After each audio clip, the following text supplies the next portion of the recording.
It all began with a note. Debbie sat in the staff room on a plastic stool, her back against the cold wall. In her hand she held a white napkin. The hastily scrawled lines in a child's handwriting were etched into her memory. "My name is Alice. Alice Littman. Please help me. I'm in danger." The excessive exclamation marks made the message scream for attention. It was a cry for help. Debbie immediately knew who had left the note. That very girl. She was hard to miss. Thin, pale and beautiful, with long chocolate-coloured hair tied in a low ponytail and big brown eyes. She was about 12. Debbie had noticed her the moment she entered the cafe accompanied by her parents. They arrived late, almost at closing time. Alice's parents were obviously well off, which Debbie could tell not only from their appearance but their demeanour. The man exuded an air of superiority and arrogance, while his wife looked down on others with contempt. They were the kind of wealthy people who always seemed dissatisfied with the service or the food quality. Debbie had been a waitress at this cafe for almost 7 years, and that time had taught her a lot about people. When your salary depends on it, you learn quickly. Any mistake could lead to a complaint, jeopardizing her monthly bonus. Every penny mattered to Debbie. The quiet girl followed her parents. Debbie thought it was strange. Usually children and parents walk together, or they let their children go first. After all, this is a family cafe. The woman had seen many families, and here the daughter walked behind her parents, silent, indifferent, like a shadow. Once the family settled at a table in the centre of the room, Debbie approached to offer the menu. The father acknowledged her without making eye contact. Respecting their space, Debbie stepped back, knowing they would call her when ready to order. As closing time was nearing, she had numerous tasks left, including wiping down the bar and restocking the shelves.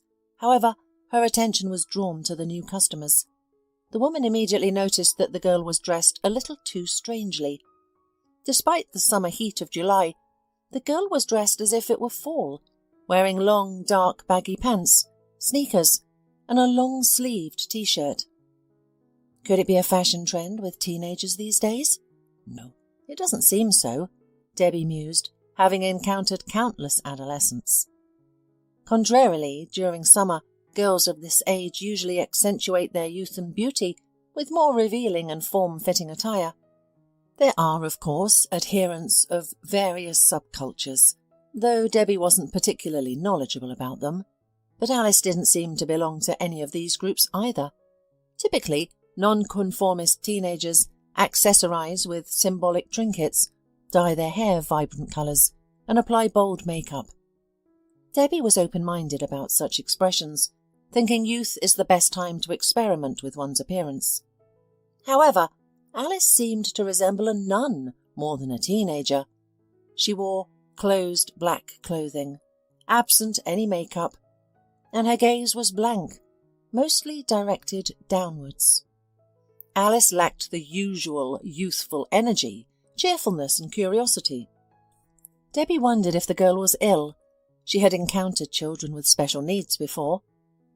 The father of the family ordered coffee for himself and his wife, a milkshake for their daughter, and pancakes with fruit fillings for the whole family.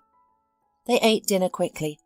Debbie, an onlooker, was engrossed in her own world, but kept stealing glances at the family. She was particularly interested in the girl, who ate her pancakes without much enthusiasm. It appeared as though she was eating out of necessity rather than pleasure, her pale, pretty face devoid of any emotion. Her parents conversed and even smiled among themselves, but they never addressed their daughter, as if she didn't exist. Debbie slightly empathized with the girl. Her own father was the same, indifferent, cold, and disinterested in his only daughter's life. However, Debbie's mother made up for the lack of attention from him. She would listen to Debbie, comfort her, and shower her with love when needed. Despite her demanding work schedule, Debbie's mother always knew when her daughter needed support. Debbie, in her 40s, struggled to accept her passing. Her father, who lives in another city with a new family, has always been distant and is now completely out of touch. It felt as if they weren't related.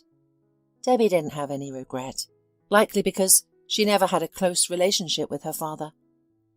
In this family that visited the cafe before closing time, both parents were cold and distant towards their daughter. During dinner, the father only acknowledged his daughter when she accidentally knocked his coffee cup, spilling a few drops. The girl recoiled, anticipating punishment, a fear evident in her tense, slender shoulders. The father scolded her harshly, looking at her as if she were a repugnant insect rather than his child. The mother chided, "There you go, ruining everything again, clumsy girl." Rude parents, what can I say? You can't choose your mother and father. You're simply dealt a hand and must learn to live with it. It can be worse. Orphanages are full of children, with countless street children wandering aimlessly.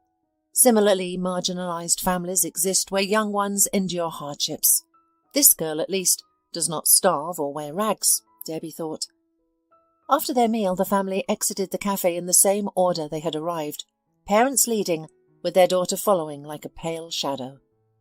Debbie shut the door behind them. The cafe was now closed. It was a family establishment, not a night bar. Drained from a long day of serving customers, Debbie stretched and sighed with relief. All that was left to do was tidy up, sweep, pick up any litter, and then she could head home. At home, a comfortable sofa, a soft plaid blanket, and her beloved cats, Red, Pancake, and White Marshmallow, awaited her. Debbie hadn't started a family of her own by the time she reached her 40s, but this didn't bother her. However, learning that she would never become a mother was a shock. She had loved children from a young age and had often fantasized about having several of her own, even pre-selecting their names. Despite this blow, Debbie found other joys in life. Debbie, who loved children immensely, worked at a family cafe. Her warm smile drew the young clients. She quickly became their favourite waitress. She would joke when needed, calm them down, or encourage them to eat a healthier but less appetising dish. Parents regularly left compliments for Debbie, which she appreciated. After cleaning all the tables, Debbie noticed a napkin with some words left by the last customers. It was a message scrawled in red pencil. The cafe provided coloured pencils and paper for the children to draw. However, this girl had chosen to use a napkin, which could easily be hidden under the spice rack. Debbie read the alarming text and shivered. The girl wasn't ill. She was in danger and needed help. From the start, Debbie had sensed something unusual about her. One idea came to mind, contacting the police. But something told Debbie her report might not be taken seriously. She wasn't one to cause a scene or insist on having her way, even though, at 40, it might be time to learn. Debbie wasn't scared of being ridiculed by the police. She was more concerned about what would happen if they didn't believe her. She couldn't abandon the child. Debbie knew she couldn't live peacefully if she didn't find Alice. She would always think about the girl's vacant gaze and her frail figure. How could she live knowing a child was suffering somewhere, a child who had sought her help? Debbie quickly finished her business at the cafe, hailed a cab, and went to the police station. However, as she had anticipated, they did not take her seriously. "She's just messing with you," the investigator said, grinning wearily. "I have a daughter the same age. She's always concocting stories from watching soap operas." "You don't understand," Debbie protested. The girl didn't appear to be joking. She looked terrified. "Well, she's a good actress then," the uniformed man retorted, clearly eager to dismiss the bothersome visitor. "Still, you should take a statement and investigate her family." "On what grounds?" he challenged. "Have you personally seen any abuse or insults directed at this child?" Debbie reluctantly shook her head. She was starting to realise the futility of her attempts to convince the dismissive officer. "Take another look at the note. It's a cry for help." "It's a silly prank," he countered, shaking his head dismissively.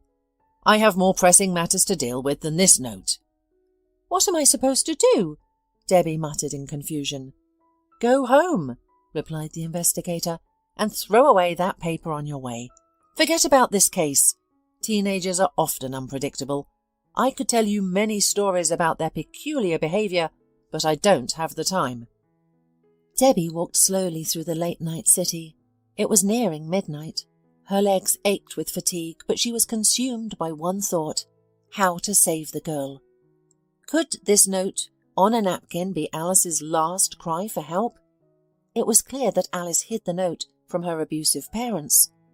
What was happening behind their closed doors? What kind of suffering was this child enduring? Was the policeman right in dismissing it as a prank? Were the parents cold to Alice as a punishment for a similar act? Debbie wanted so badly to believe that this was a joke, but she saw the look in the girl's eyes. It was difficult to ignore. The child was miserable, deeply unhappy. "I guess I'll have to call Nolan," Debbie thought. "Yes, it is a tough decision, but what else can be done? I need peace in my heart, by any possible means. Nolan will certainly help. He's the only one among my acquaintances with that capability." Nolan used to be the closest person to her. It seems amusing now, but years ago she deemed him flawless. He appeared to be the perfect guy, tall, athletic, ambitious. They met at the store where Debbie was a clerk. It was a small store, offering various items: food, household chemicals and stationery. Everyday items that neighbourhood residents might need at any moment. Nolan was one such resident. He often came to the store for cigarettes, beer, or frozen dumplings. Debbie found this cheerful young man endearing. He was always jovial, respectful, and dressed neatly and stylishly. Sometimes Nolan visited the store alone, sometimes with his friends. Debbie noticed that he didn't have a girlfriend, which pleased her, though she couldn't understand why. One day, Nolan entered the store in high spirits. Debbie didn't mind his cheerful demeanour. He asked her to weigh a few kilos of potatoes. As she was doing so, he revealed some news. "Don't mind me, but I'm a bit tipsy, but not a drunkard. Today I found out I'm being promoted. I've been waiting for this for a long time," Nolan explained. "I never thought badly of you. Congratulations," Debbie responded. "Ever since I was a kid, I've dreamed of working for the police, catching criminals and the like. Everyone told me it wouldn't work out due to my health and my father's history. He spent his life in prison. I barely knew him. Despite this, I graduated from police school, worked at a precinct for a couple of years in a low position, and today they handed me the order and gave me my rank." There were no other customers in the store, so Debbie listened to Nolan without rush. She found it pleasant to converse with him, and interesting to learn about his personal life. Nolan had a dream, and it had finally come true. It's wonderful when dreams come true. If you want something bad enough, it always happens. Debbie smiled. "And you?" Nolan asked, peering intently into the young saleswoman's eyes. Debbie's heart fluttered, goosebumps spreading down her spine. "Do you also dream of something?" Debbie felt a rush of confusion. Yes, she had a cherished dream, but to reveal it to a tipsy Nolan felt too personal. Debbie lived alone. Her father had moved to another city, starting a new family. Her mother was no longer around, having suffered a sudden heart attack at work. At that time, Debbie was studying to be a history teacher.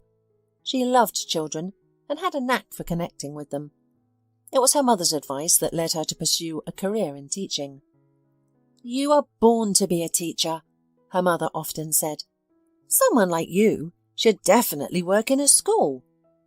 Debbie nodded in agreement. Her mother was right. After her father left, Debbie struggled. Money was scarce. Her mother had to support her daughter on her own. Debbie's father had faithfully paid child support until his daughter turned 18, then all assistance ceased. Debbie felt for her mother and tried to help wherever she could. She even considered dropping out of college to work. However, her mother insisted. "Don't even think about it. We'll manage. How much longer do you have left in school? Finish your degree, become a teacher, a respected person. You won't have to toil and ruin your health like I did. Debbie decided to become not just a teacher, but the best teacher, and repay her mother for all her efforts.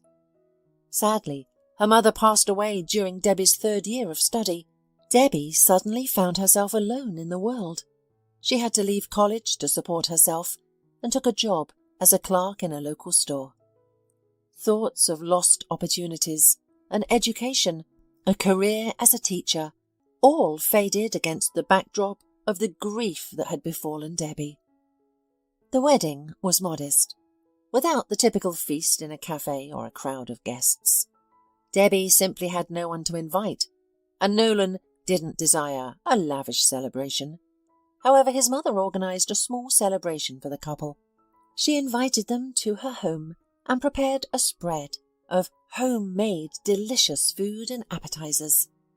The celebration was a close-knit family affair, attended by the newlyweds, Nolan's brothers with their families, and Nolan's mother. Everyone expressed their wishes for the couple to have children as soon as possible, and as many as they could. Nolan and Debbie, who had already discussed the topic, also yearned to become parents. "We will definitely have a son," Nolan dreamt. "I will be a real father to him and spend all my time with him. We'll be best friends." Debbie smiled softly. She understood Nolan's deep yearning for a son. He wanted to provide everything he never had, especially a caring and attentive father. This desire warmed Debbie's heart, as she also dreamt of having children.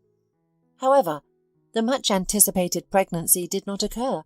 Initially, they didn't worry about that, attributing it to their busy work schedules and their efforts in setting up their home. But as years passed without any sign of an heir, Debbie began to panic. She resisted seeing a doctor, fearing a serious diagnosis. Nolan, on the other hand, remained optimistic. "You're always screwing yourself up," he reassured his wife. "Maybe all you need are just some pills. Anything can be treated these days."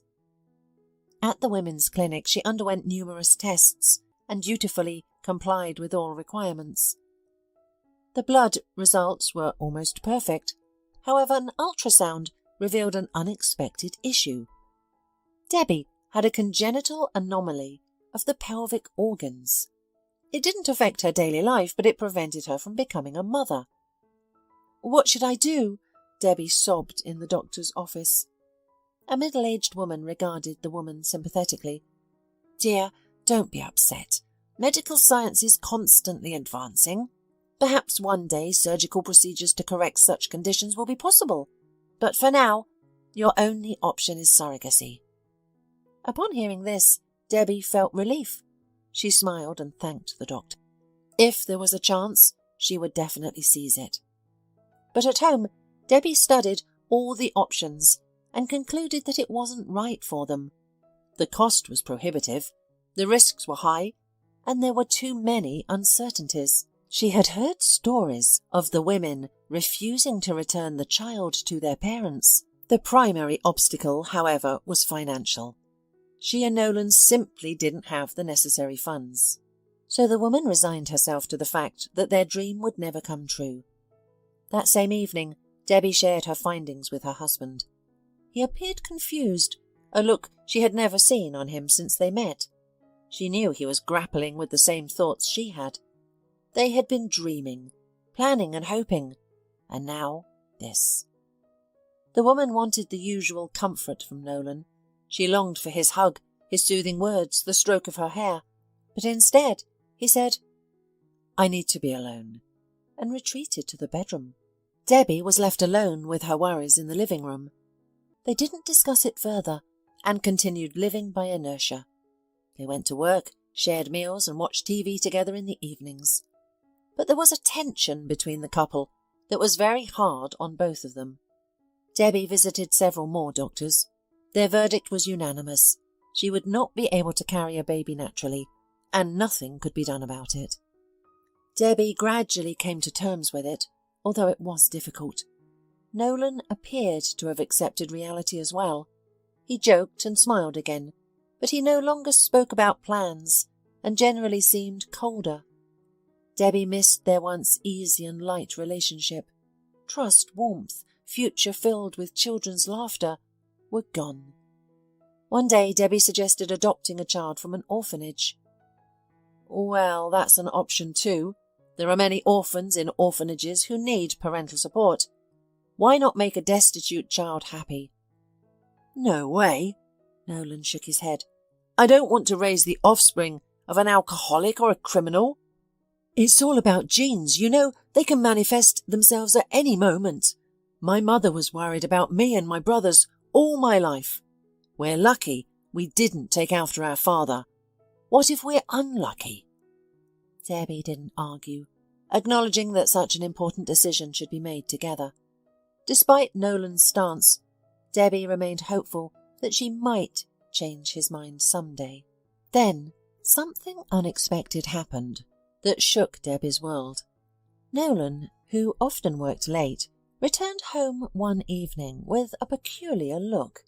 Debbie immediately noticed the joy in his eyes and the smile he tried to conceal. Did something happen?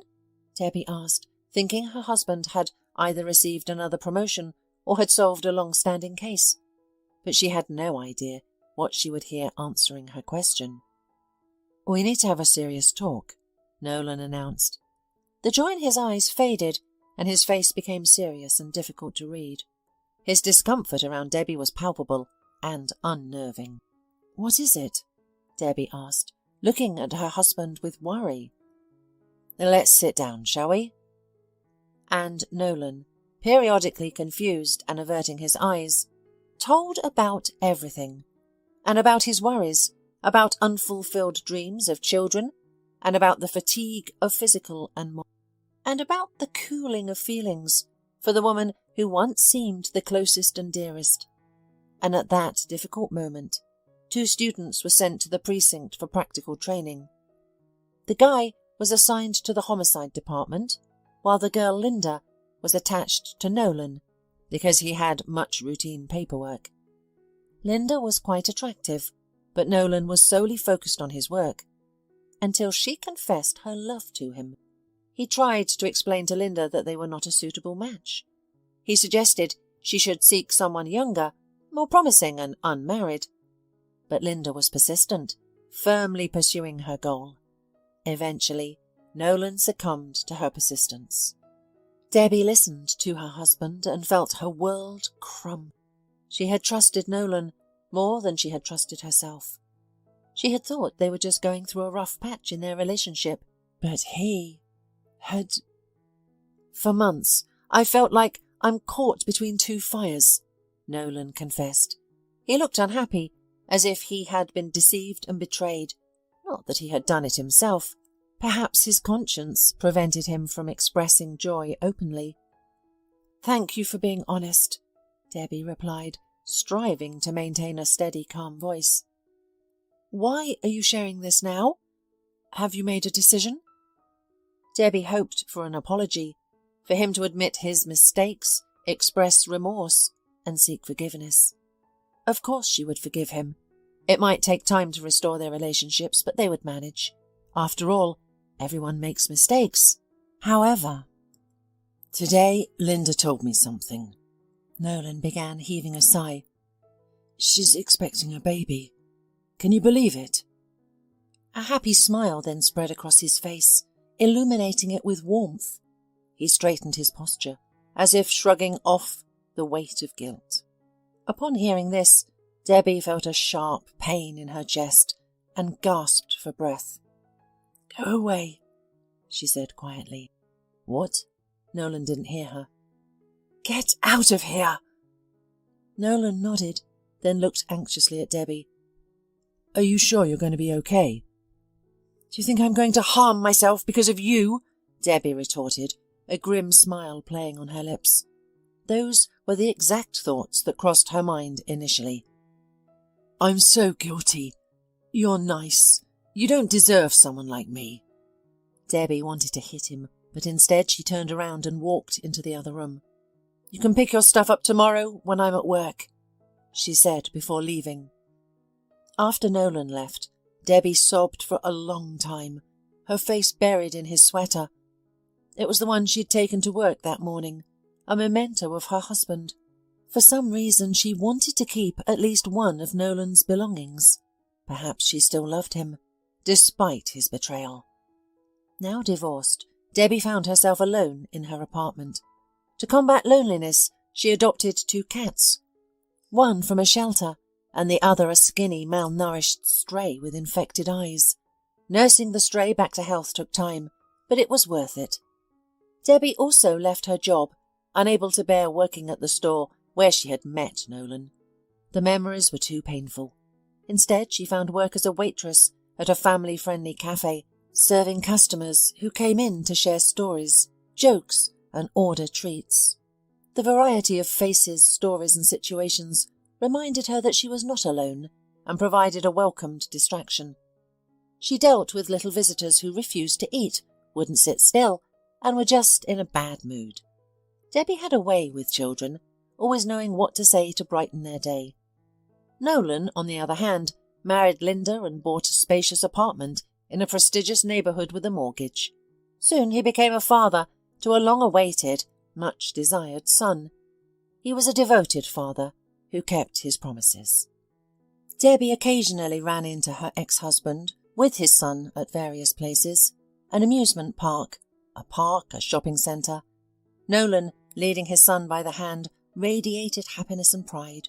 Fatherhood suited him well. Debbie avoided running into her ex-husband, steering clear whenever she spotted him from a distance.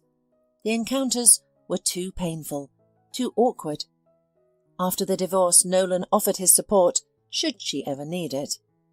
The woman nodded in response, knowing she would never reach out to him. She didn't want his help, born out of guilt or pity. But now the only person who could help her was Nolan. His profession in the police force made him the best person to turn to for her current predicament.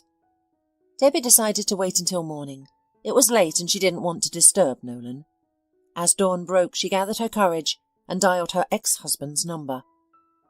"Hello, Nolan," she began, her voice trembling as she heard her once beloved's voice.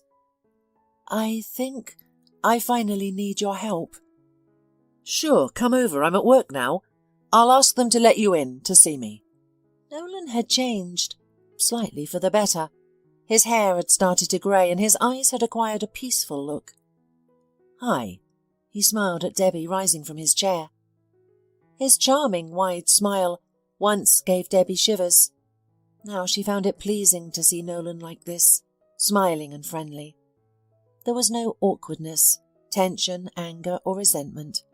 Their meeting had started quite differently than Debbie had imagined, as if 2 friends had accidentally bumped into each other after a long separation. Initially they chatted about life. Nolan had become a father to 2 children, and recently a daughter had been added to his family. Debbie was sincerely happy for her ex-husband. It was precisely what he had always wanted. "So what happened to you?" Nolan's eyes suddenly turned serious and attentive. "You need my help, don't you?" Debbie nodded and relayed the previous day's events to Nolan. She also showed him the note left by the girl, which she now kept accurately in her purse as a reminder that all that had transpired was not a dream. Nolan scrutinized the hastily scribbled pencil letters.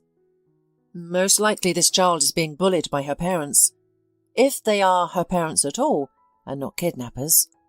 I'll pull the security tapes right now and find out who these people are. We'll get to the bottom of this." "Thank you." Debbie sincerely thanked Nolan. His support and understanding comforted her, making her regret her initial fear of approaching her ex-spouse. Nolan called after 24 hours. "Well," he went straight to the point. "We found out who these people are. It's the Littmans. They run a small dairy plant, but their products are sold around the city, and they're considered excellent." Ray Littman was a wealthy citizen, especially by their city's standards. He was a respected man who regularly made charitable contributions and participated in campaigns to help the poor. He was an entrepreneur who successfully managed his factory while paying great attention to the quality of his dairy products. Furthermore, he was a frequent topic in the local press and an exemplary family man. Ray Littman preferred to keep his family private, explaining that he didn't want any of his household to suffer from excessive attention. But of course, Nolan found out all about it. The wife, Kathleen, was a middle-aged woman who had survived a difficult marriage. The woman, originally from a poor family, was once classmates with Ray Littman, who harboured an unrequited love for her. Kathleen was the most popular girl in school, and Ray, who lacked both physical attractiveness and other merits, could only dream of her. As time passed, life sorted things out. Ray Littman, known for his academic diligence, natural ingenuity, and incredible persistence, established his own dairy business, becoming wealthy and renowned. Kathleen, the girl who once filled the future businessman's thoughts, gambled on her beauty and lost. After a string of romances and endless dates, she found herself alone with a newborn daughter. The baby's father disappeared without acknowledging his child or contributing to her upbringing. Kathleen raised her daughter alone. A chance encounter brought Kathleen and Ray together again. Whether the man's feelings reignited or never faded, he proposed to his former classmate. She accepted his proposal eagerly, like a lifeline. And so they formed a family. Ray, his school love, and her daughter Alice, who was just starting first grade. At first everything was fine, but as Alice entered pre-puberty, she developed a disease, which can occur sometimes. The girl was diagnosed with a psychiatric condition, pulled out of school, and started homeschooling. But she doesn't seem sick, Debbie objected. Sure, she was odd, but not ill. She was smart, insightful. Well, you're not a psychiatrist, Nolan retorted. I've seen a lot. Sometimes these things are completely invisible in people, until they have an attack of aggression or delusions. It's scary. I don't know. Your note is just a manifestation of her illness. Alice Littman is seriously ill. Look, her father is exemplary. They dress, feed, and take care of her. She regularly sees rehabilitologists. Littman does not skimp on this. She often travels with her parents. She's doing well.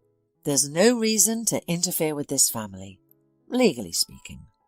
So, I did the best I could.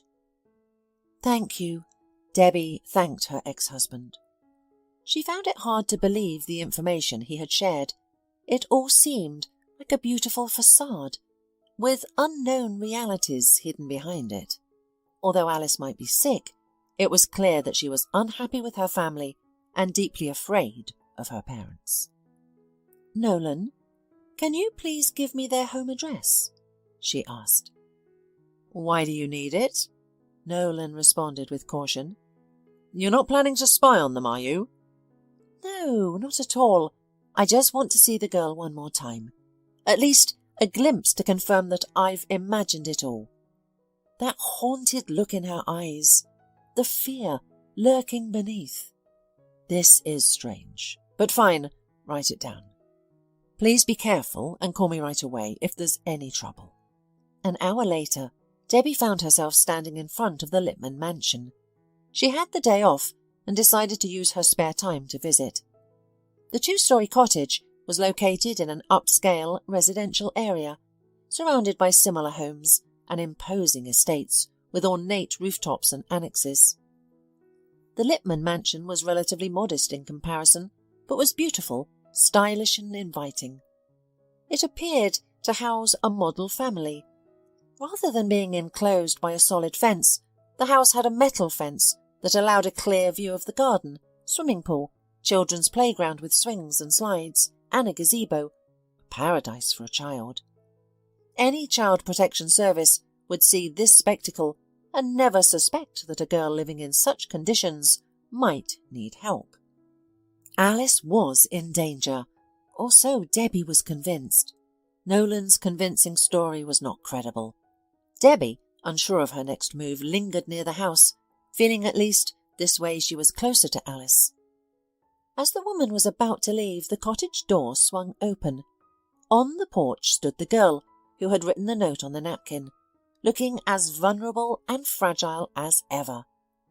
Despite the sweltering heat of a sunny July day, she wore a baggy sweater and jeans, an odd choice when shorts and a top would have been more logical. Debbie called out to Alice, who initially recoiled in surprise before recognising her.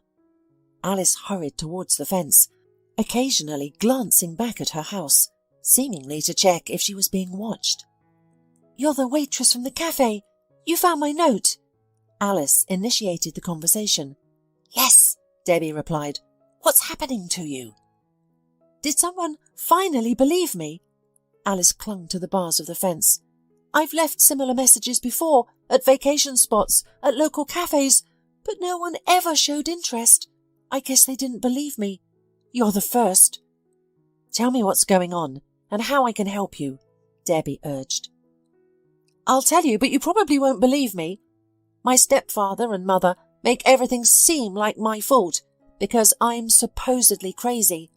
I have an official diagnosis, so whatever I say, people usually interpret it as a delusion, as a manifestation of illness," the girl told. Debbie noted that she spoke eloquently like an adult, a literate person. Alice appeared clear-headed and aware, not at all like a sick teenager. "I believe you. I do. Don't worry. I wouldn't be here if I didn't. It took me some effort to find your house. You didn't leave an address." "I didn't have the time. They're always watching me when we're in public, both of them. I had a hard time writing that note and leaving it. I took a risk. If my stepfather had seen, he would have locked me up for months, maybe even forbidden me to go to the garden. It's happened before." "And now? They won't notice you now? Won't they punish you for talking to me, a stranger?" "Now is as good a time as any," the girl smiled. "Only the servants are home, but they're busy with the cleaning. The house's windows don't overlook this lot, and my parents aren't here. My stepfather is at work and my mother has gone to the spa and won't be back until late. It's a good time to talk." "Tell me about it," Debbie asked. "Do you mind if I turn on the video recording? I might need proof. I can't do much on my own, but I have a friend in the police force. He needs hard evidence to take action." "A friend in the police force? That's great," the girl responded. "That gives me hope. Regarding the camera, I was going to suggest that myself. If the police don't help, you could post it online or involve the press." Debbie, struck again by the girl's choice of words, switched on her phone's camera. "I'm Alice Littman," the girl began, looking into the lens. "I'm being bullied by my parents. I need your help. Now, I will tell my story from the beginning." Alice lived in a small, cramped one-bedroom apartment with her mother, Kathleen. Their home was in an old 5-story house on the outskirts of town, backing onto a vacant lot on a highway. Money was always tight, as Kathleen, who disliked working, only took on jobs sporadically, and it depressed Kathleen, who had dreamed of a more glamorous life since high school and believed she deserved it. In her youth, Kathleen was a true beauty, and she maintained an attractive appearance into adulthood. She was tall, slender, and had captivating eyes. Both in school and now, she had many admirers. However, Kathleen was rarely satisfied with these suitors, as they were all as financially challenged as she was. The places where Kathleen lived and worked were far from affluent, so princes in white Mercedes were hardly ever seen. Despite living in squalid conditions with mould on the walls, cockroaches, rusty furniture, dilapidated plumbing, and scarce food, Alice felt happy. She found her freedom in playing all day in the yard with neighbourhood kids, inventing games, laughing, and climbing trees. Alice adored her mother, whom she perceived as the most beautiful woman in the world. Kathleen equally loved Alice and cared for her in her own way. However, Kathleen often broke down and cried after successive personal failures. During these times, she would blame Alice, with words that the young girl couldn't comprehend. "It's all your fault. If I hadn't had you, I would have been married to a decent man by now. Who needs me with you?" These words made Alice feel guilty, even though she didn't understand how to help her mother or fix the situation. Thankfully, these episodes were rare and short-lived. Kathleen would quickly revert to her usual self, remaining cheerful and up for an adventure. Alice's mother would sometimes dress her up, apply makeup, and call her a beauty and a doll. The girl was delighted, happy that she could please her mother in some way. "As you grow up, you'll become beautiful. We'll marry you off to a rich man, and we won't need any more. Just don't repeat my mistakes and settle for less. I'll be there to help, advise and guide you. I've become wiser now." At the time, Alice was only 6 to 7 years old. She didn't understand what her mother was saying, but she nodded and smiled, eager to please her. And then Ray Littman appeared in her mother's life. At first, the man liked Alice. He smiled at the girl, often bought her toys and sweets, treated her mother very well, like a princess of some kind. Kathleen blossomed beside him, became even more beautiful, even more charming, and her eyes shone with some special light. She looked at Ray with such adoration and such hope. It was later that Alice would realize that he was just pretending to be kind. "Ray and I are getting married," a joyful Kathleen told her daughter. "He proposed. Now he will be your father. We're moving far from here, to his beautiful house. You'll have your own room, your own bed, just like a princess, and so many toys." It all seemed like a fairy tale to Alice. She could hardly imagine this house, this garden, even though her mother described it in vivid detail. Alice's life changed dramatically. Adjusting to the surrounding opulence took time. She had her own room with a pink canopied bed and shelves full of new toys. There was a pool in the garden for her to splash around in, along with swings and roundabouts.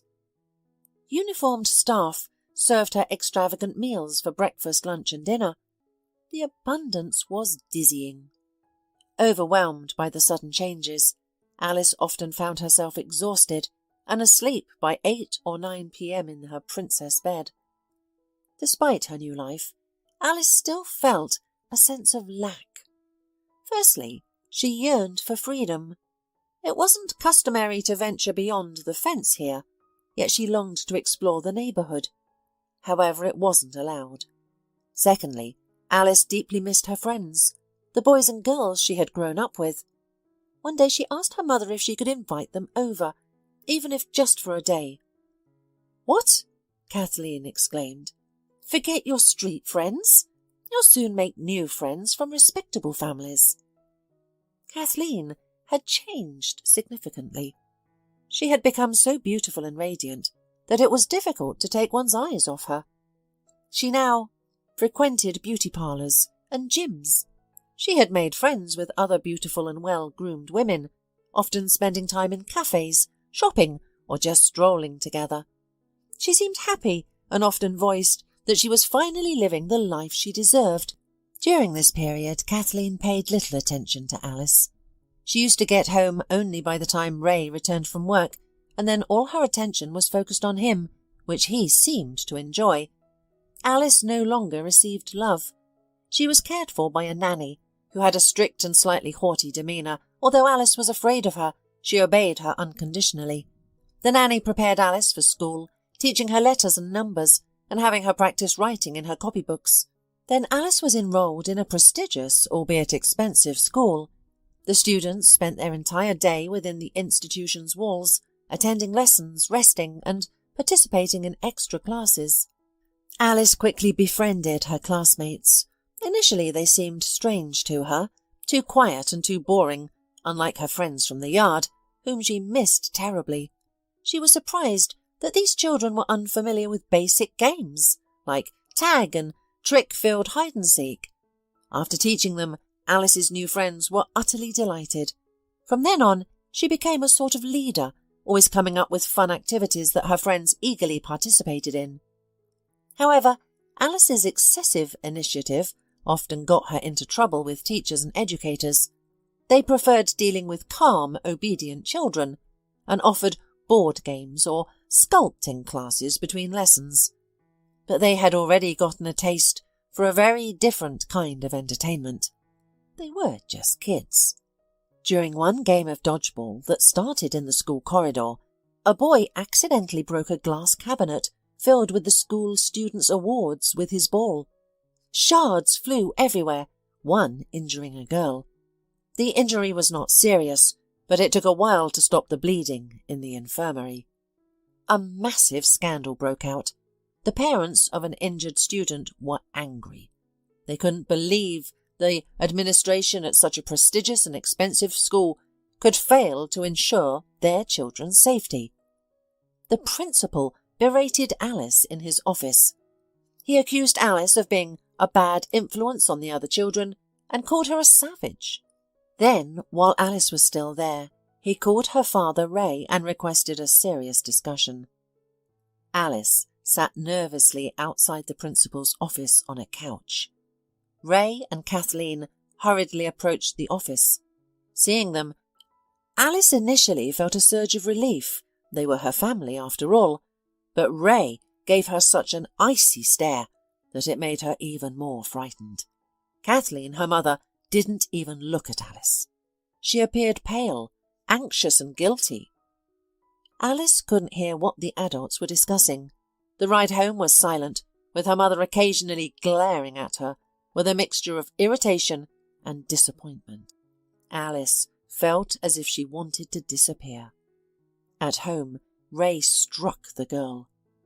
It was the first instance, but not the last. He brutally lashed out at Alice with a belt, targeting her arms and legs.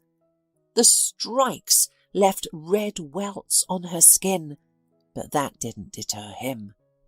"You're ungrateful, wild brat," Ray Littman exclaimed. "I've had to endure so much criticism because of you. You're a spoiled, disobedient child. But don't worry, I'll discipline you. There's no room for savages in my house." The experience was painful, distressing and frightful. Ray firmly held Alice as she squirmed, but she couldn't evade the blows. The intense pain blurred her vision.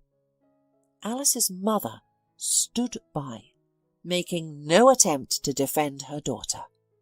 Instead, when the ordeal was over, she comforted Ray, not her beaten child. The following day, Alice didn't attend school due to a fever. The weekend that followed gave her time to recover. Neither her mother nor Ray showed any sympathy. They barely communicated with Alice, which was also part of the punishment. On Monday, Alice went to school in pants and a long-sleeved blouse for the first time, both of which concealed the bruises. It was then that Alice realised Ray despised her. As for her mother, though she loved Alice, her attachment to the comfortable lifestyle provided by her husband meant she would always side with Ray. Meanwhile, the man no longer concealed his disdain for his stepdaughter, and Alice became a frequent target for his rage, with any minor infraction serving as an excuse.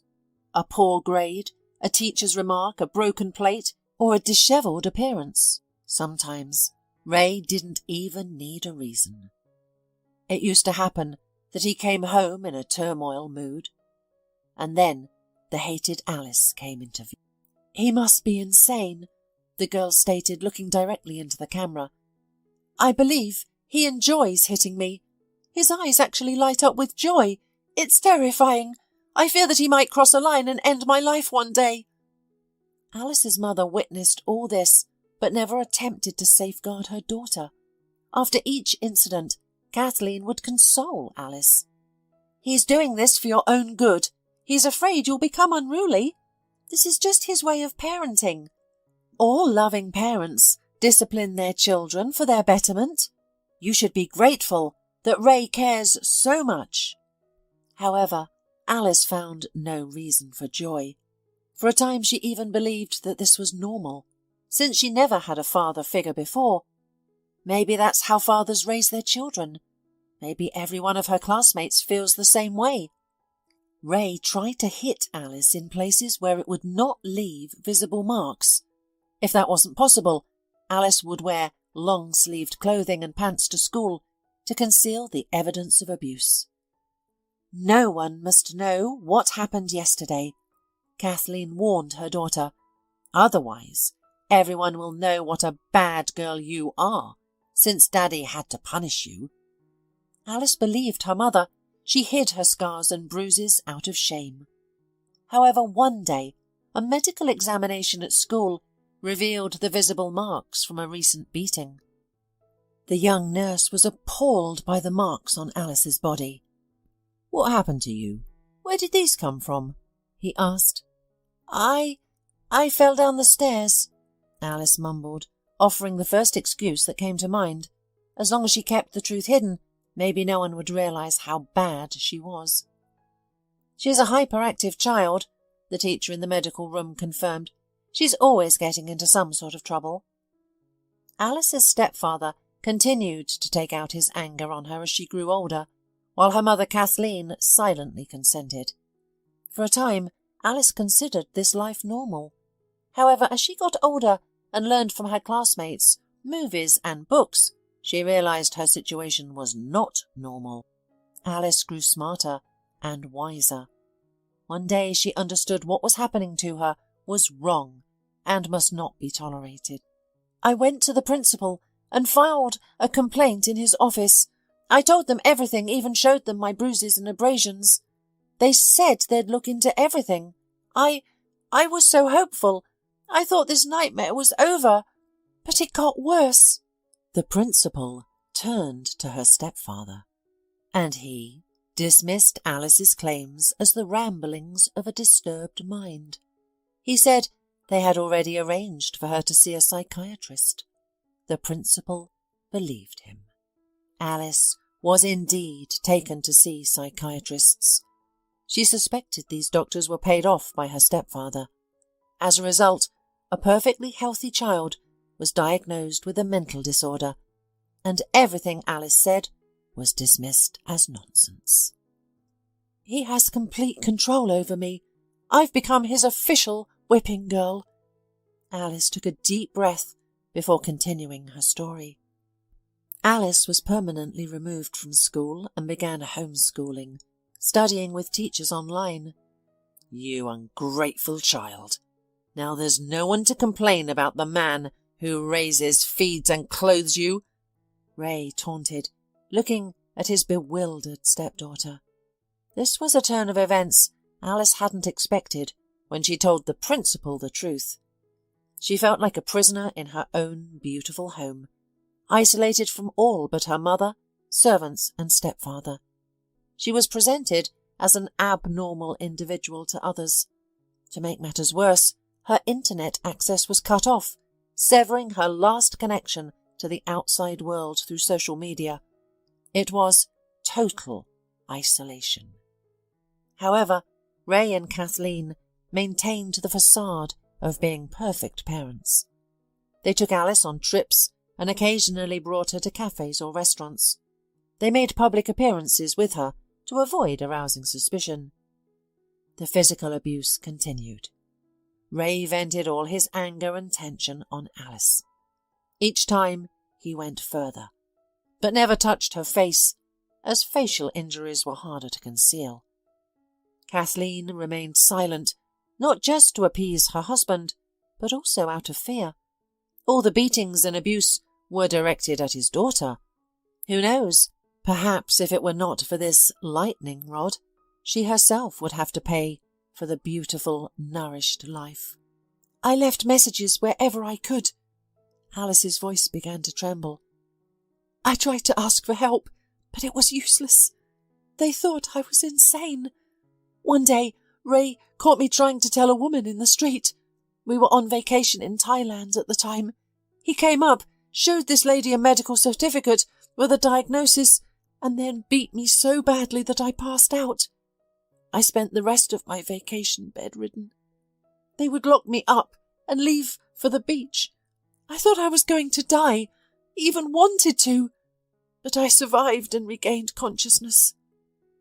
Oh, darling, you've been through so much. Debbie couldn't contain herself. He's growing more and more irate. I think he's losing his mind. Soon Ray will kill me and make it look like an accident. He has enough money and connections to do that. I'm terrified. I really want to leave, but there's no way out. If I escape, they'll bring me back. You're my last chance to speak up. Please help me. Debbie stopped the tape, looking at the girl with both pity and tenderness. She wished she could immediately get her out of this terrifying situation. "I'll do anything to get you out of here," the woman promised. A sudden idea came to her. "Alice, darling, why don't we take pictures of your bruises and scars? Show them to me." Alice nodded briefly. She hastily rolled up the sleeves of her sweater and rolled up her pants. A horrific sight of bruises, cuts and abrasions was revealed to Debbie's astonished eyes. The girl's entire body, hidden under her clothes, was covered with wounds and scars of different healing stages. Alice lifted her sweater, revealing a large bruise with yellowing edges on her stomach. Debbie gasped. Her hands trembled, but she videotaped everything. The nightmare that the girl was living through was horrifying to imagine. "I'm going to the police. I'm going to the station right now," the woman assured the young girl. "Thank you," the girl smiled. "You're the first person to believe me. I just hope the police don't blame it on my diagnosis, because Ray once convinced the maid who saw the cuts on my hands that it was me, that my own illness caused me to harm myself. The man I'm going to now will believe it. He has children himself. He'll understand." Nolan reviewed the video multiple times, his face cycling through a range of emotions, from bewilderment to surprise, then anger. What a scumbag, he thought to himself. "Debbie, go home now. I need to assemble a team and get the guardianship authorities involved, as well as medics. Don't worry, I'll keep you updated." "Are you going over there immediately?" "No, these things take time, but we'll get her out. We'll rescue her soon." Debbie drove home, where, comforted by her beloved cats, she finally let her emotions loose. She sobbed uncontrollably, shaking in fear for Alice. She couldn't comprehend Alice's mother's actions. How could anyone tolerate their child being treated so poorly? Catherine had been blessed with such a treasure, a beautiful, intelligent daughter, but she failed to appreciate this gift and behaved horribly. Fortunately, everything turned out well for Alice. Nolan later updated Debbie on how the events unfolded. He even visited her home to fill her in. It felt strange to see him back in that apartment. Alice was initially just taken to the hospital. Ray Littman claimed that his daughter had self-inflicted the injuries because of her diagnosis. He again tried to portray his stepdaughter as mad. The guardianship officers and the police did not argue with him. They just said that the girl should be evaluated, and placed temporarily in another place, since the parents can't handle a sick child. They also promised that as soon as the girl's condition stabilizes, she will be returned to the family. Ray Littman worried, tried to threaten, offered money. He realized how it would all end. The man knew perfectly well that his stepdaughter is absolutely normal, mentally healthy child. This fact was quickly confirmed at the hospital. Alice had no psychiatric diagnosis whatsoever. Examination of the wounds on the teenager's body showed that it was physically impossible for the girl to inflict such injuries on herself. So, someone else did it. Who? If we consider that Alice all the time was within the walls of the house, the answer was self-evident. The victim gave her testimony, detailing how and when she received her bruises and cuts from the abrasion. Ray Littman was immediately taken into custody. The police officers were eager to hold the mother accountable, as she was in essence complicit in this terrible crime. However, Kathleen managed to evade punishment. She claimed that she lived in constant fear of her husband and kept silent to avoid exacerbating the situation. While her claim might be partly true, Kathleen was merely a witness in this high-profile case. However, the guardianship authorities initiated the process to revoke her parental rights because of the danger Alice faced around her. She never once reported her spouse's actions or defended her daughter, which provided substantial grounds for this action. Alice was placed in an orphanage. Debbie, who often visited her, noted that the girl seemed quite content and satisfied with her life. "It's nice here. It's peaceful. I can study. I can communicate with other children, walk in the yard. We are taken on excursions. And most importantly, I don't have to be afraid. I don't have to be afraid that Ray, who came from work angry and upset about something, will drag me out of bed and beat me up. It's such a blessing." Debbie could barely hold back her tears. What kind of life has a girl if she's happy in an orphanage? They quickly made friends with everyone. Alice was an incredibly bright and cheerful person, despite her many trials. Debbie wanted to help Alice forget that horror and give her a happy childhood. Nolan was the first to know about Debbie's decision. She called him to figure out how to proceed. "You know, I'm not surprised," said the former spouse. "I knew that sooner or later you would come to this, and I'm pleased for the girl." "So you're going to help me pull this off?"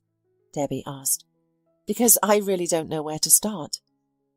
"I'll assist you with the adoption," Nolan promised.